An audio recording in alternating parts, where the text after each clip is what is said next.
কর্মীরা আমাদের যে বিজয় হয়েছে, তারপরে তারা আমাদের সাথে সৌজন্য সাক্ষাৎ করছেন এবং সকলে হয়তো অনেকে ফুল নিয়ে আসছেন।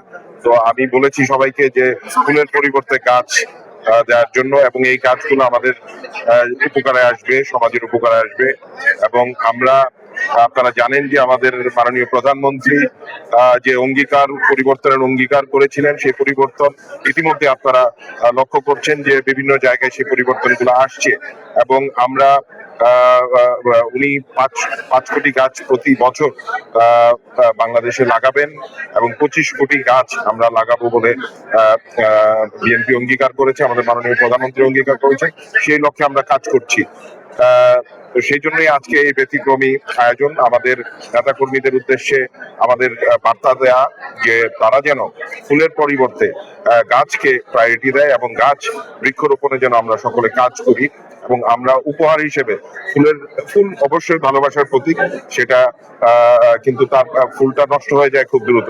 তো তার পরিবর্তে যদি গাছ হয়, গাছটা আমাদের কাজে লাগে, আমাদের সমাজের কাজে লাগে, আমাদের পরিবেশের জন্য এটা অত্যন্ত জরুরি।